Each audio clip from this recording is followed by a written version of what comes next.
जय श्री राधे दोस्तों, कैसे हैं आप सभी। मैं हूं सविता और आप हैं मेरे चैनल गार्डनिंग बाय सविता पर। तो फ्रेंड्स, आज हम जिस प्लांट के बारे में बात करने वाले हैं वो है ये खूबसूरत सी पत्तियों वाला हाथी कान का प्लांट। इसको हाथी कान इसलिए बोला जाता है क्योंकि इसकी पत्तियां काफ़ी बड़ी बड़ी होती हैं और हाथी के कान की तरह से इस तरह से दिखाई देती हैं, इसलिए इसको मेन भाषा में हाथी कान बोला जाता है। और इसका बॉटनिकल नेम जो होता है वो जैंथोसोमा होता है। तो आज इसी खूबसूरत से प्लांट के बारे में, इसकी केयर के बारे में आप सबसे बात करेंगे फ्रेंड्स, ये एक बहुत ही सुंदर दिखने वाला डेकोरेटिव प्लांट है जिसकी पत्तियां काफ़ी बड़ी बड़ी होती हैं और इसको हम लोग अपने घर में सजावट के लिए लगाना पसंद करते हैं। ये एक पेरिनियल प्लांट है। अगर आप कुछ दिन इसको अपने इंडोर में भी रखना चाहेंगे तब भी ये रह जाएगा। और ये जो हाई ह्यूमिडिटी पसंद करने वाला प्लांट है और खूबसूरत तो ये बहुत काफ़ी होता ही है। तो फ्रेंड्स, कई जगह इसे गणपति कान के रूप में भी बोला जाता है, इस नाम से भी बोला जाता है। बहुत से लोग इसे गणपति कान के नाम से भी जानते हैं। तो इसके कई सारे नाम होते हैं और ग्रीनरी बिखेरने में ये माहिर होता है क्योंकि इसमें कोई फूल फल कुछ नहीं आता है। तो इसकी पत्तियां ही इतनी खूबसूरत होती हैं, इसी की वजह से हम अपने इसको गार्डन में लगाना पसंद करते हैं फ्रेंड्स, इसकी खूबसूरत पत्तियों की वजह से। इसकी पत्तियां भी कई तरह की होती हैं, कई ऐसे कर्व वाली भी होती हैं, कुछ भी सीधी वाली होती हैं, कुछ कर्व वाली होती हैं। तो पत्तियों का डिज़ाइन भी अलग अलग होता है इसमें। तो ये एक पेरिनियल प्लांट तो है ही और डेकोरेटिव प्लांट भी है। बहुत सारे जैसे एयरपोर्ट हुआ और जो पार्क वगैरह हुए और रेस्टोरेंट वगैरह हुए, वहाँ लॉन में इसको लगाना बहुत पसंद करते हैं। और ये करीब 5-6 फीट हाइट तक ले लेता है और अगर आप इसको गमले में लगाएंगे तो 2-2.5 फीट तक इसका प्लांट का ये देखिए स्टेम काफ़ी 2-2.5 फीट तक पहुँच जाता है। तो ये देखिए, तो इस तरह से ये अगर गार्डन में मतलब खुली जगह में ज़मीन पर लगा रहेगा तो ये काफ़ी बड़ा हो जाता है, 6-7 फीट तक पहुंच जाता है। और अगर इसको हम गमले में लगाते हैं तो ये 2-2.5 फीट तक की लंबाई ले लेता है। इसका मेन स्टेम जो होता है वो अंडरग्राउंड फॉर्म में होता है, राइजोम फॉर्म में होता है, अंदर ही अंदर हॉरिजॉन्टल बढ़ता रहता है और बेबी प्लांट हमें देता रहता है। जैसे आप देखिए, जैसे आपने देखा होगा स्नेक प्लांट का जो स्टेम होता है, ये देखिए इसके ये राइजोम्स होते हैं, ये इस तरह से ये अब यहाँ से ये बेबी प्लांट प्रोड्यूस करेगा। जिस तरह से ये निकला, इसमें हॉरिजॉन्टली बढ़ते हैं इस तरह से। और इसमें ये इससे ही जैसे कंद जो होता है, तो जैसे अरबी होती है उसी तरह से ये होता है, बल्ब प्लांट होता है और स्नेक प्लांट की तरह हॉरिजॉन्टल बढ़ता है और उसी में से ये इस तरह से बेबी प्लांट इसमें प्रोड्यूस होती रहते हैं। जैसे ये निकला हुआ है बेबी प्लांट, अब इसमें और भी बेबी प्लांट आएंगे, ये और 1-2 और आने वाले हैं। तो ये एक हॉरिजॉन्टली बढ़ने वाला प्लांट है फ्रेंड्स। ये एक रेन फॉरेस्ट का प्लांट है, ह्यूमिड एनवायरनमेंट इसको बहुत पसंद होता है। और कई बार मैंने देखा है कि अगर आप इसको चिकनी मिट्टी में लगाते हैं तो ये बहुत पसंद करता है, काली मिट्टी इसको बहुत पसंद है फ्रेंड्स।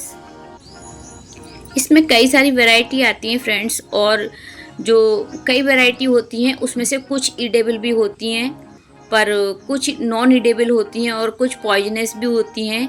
तो कुछ जो पॉइजनस होती हैं उन सभी को अपने बच्चों और पेट्स से दूर रखना चाहिए फ्रेंड्स, क्योंकि ये जो होती है इसमें ये वाली जो वैरायटी होती है ये पॉइजनस होती है। तो अगर आपके घर में पेट्स हैं तो आप वहाँ ना लगाएं इसको। चलिए फ्रेंड्स, तो अब बात करते हैं इसकी केयर टिप्स के बारे में।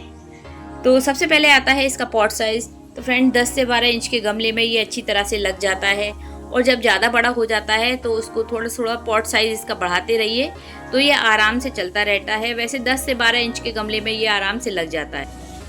उसके बाद फ्रेंड्स बात करते हैं इसकी मिट्टी के बारे में।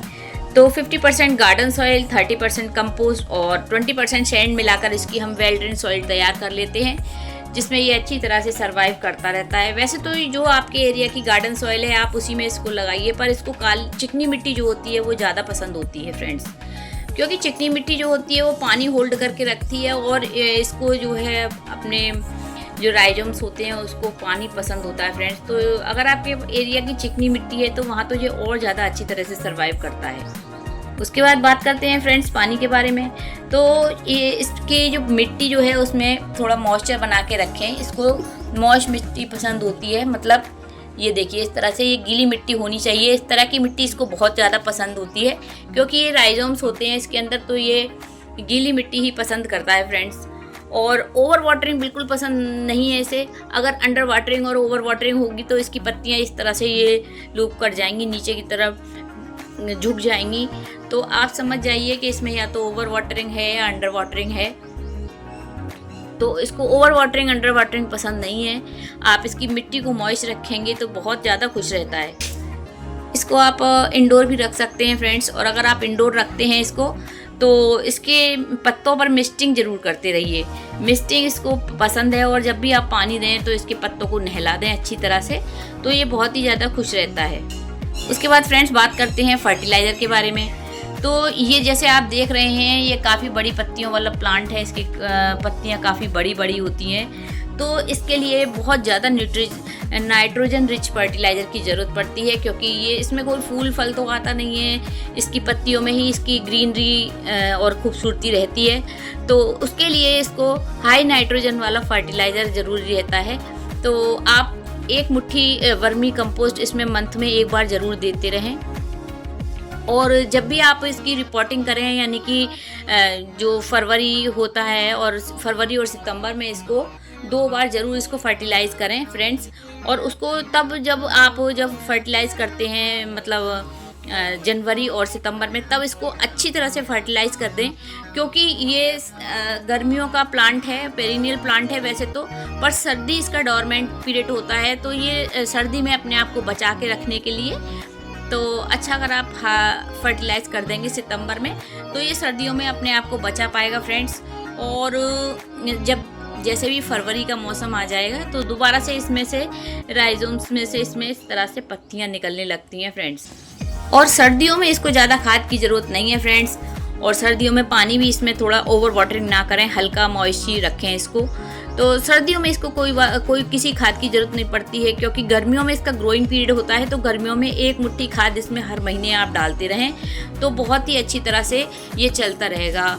और अगर बात करें अगर आप केमिकल फर्टिलाइज़र देना चाहते हैं तो इसमें एप्सम सॉल्ट और NPK 19-19-19 अगर आप देते रहेंगे मंथ में 1 चम्मच पानी में डालकर, तो ये बहुत अच्छी तरह से चलता रहेगा, ग्रीन बना रहेगा, लश ग्रीन, और अच्छी तरह से चलता रहेगा फ्रेंड्स। उसके बाद बात करते हैं इसकी प्रोपोगेशन के बारे में। तो जैसे बल्बस प्लांट है, छोटे छोटे इसमें से ऐसे राइजोम्स बल्ब से निकलते रहते हैं ये, और हॉरिजॉन्टल बढ़ते हैं। तो आप अगर बीच में से कट करके और इसको अगर कहीं लगा देंगे किसी मिट्टी में तो इस तरह से ये प्लांट बन जाएगा छोटा छोटा सा। तो आप इसके राइजोम्स को डिवाइड करके ना आप दूसरा प्लांट तैयार कर सकते हैं। जैसे एक ये बड़ा है, इसी तरह से ये छोटा निकल आया, इसमें अगर ये भी निकलने वाले हैं तो अगर आप इसको बीच में से यहाँ से कट करके इसको अगर किसी और सेपरेट गमले में लगाएंगे तो दूसरा प्लांट तैयार हो जाएगा फ्रेंड्स ये। तो इसी तरह से आप इसका प्रोपोगेशन कर सकते हैं। और अगर एक गमला है तो 1 से 2 से 4 आराम से बना सकते हैं फ्रेंड्स। फिर उसके बाद बात करते हैं फ्रेंड्स इसमें बीमारी कौन सी लगती है। तो ऐसी कोई भी बीमारी नहीं है इसमें लगने वाली, बस आप इसको धूप से बचा के रखेंगे क्योंकि अब आप देखिए जैसे जब बहुत जून का मंथ है और धूप बहुत ज़्यादा तेज़ है तो इसमें इस तरह से इसकी पत्तियां अगर आज धूप में रह जाएगा तो ये जल जाएंगी। और देखिए इस तरह से ये थोड़ी सी कुछ इस तरह से दिखने लगती हैं फ्रेंड्स। ये देखिए कुछ इस तरह से ये इसमें स्पॉट्स से आने लगते हैं। तो बस ये थोड़ा सा आप अगर इसको धूप से बचा के रखेंगे तो ये आराम से चलता रहेगा फ्रेंड्स, और बहुत ही अच्छा प्लांट लगता है ये। उसके बाद बात करते हैं फ्रेंड्स, ये एक बहुत ही लकी प्लांट भी है, एयर प्यूरीफाई प्लांट भी है। तो इसको भी इसलिए अपने घर में लगाना इसको पसंद करते हैं। तो अगर वास्तुशास्त्र के हिसाब से माने तो इसको हाथी कान प्लांट भी बोलते हैं, गणपति कान भी बोलते हैं। तो इसको बुधवार के दिन लगाना बहुत ही ज़्यादा शुभ माना जाता है। तो अगर आप इसको नया लेके आ रहे हैं फ्रेंड्स तो बुधवार के दिन लेके आइए, जिससे ये इसकी धार्मिक मान्यताओं के अनुसार अगर आप बुध को लगाते हैं तो बहुत ही शुभ माना जाता है ये प्लांट। तो फ्रेंड्स, कैसी लगी आज की मेरी दी हुई जानकारी? अच्छी लगी हो तो फ्रेंड्स शेयर के साथ सर्कल कीजिए, शेयर के साथ इसको शेयर कीजिएगा और एक प्यारा सा कमेंट ज़रूर कीजिएगा। एक कमेंट से हमें बहुत मोटिवेशन मिलता है और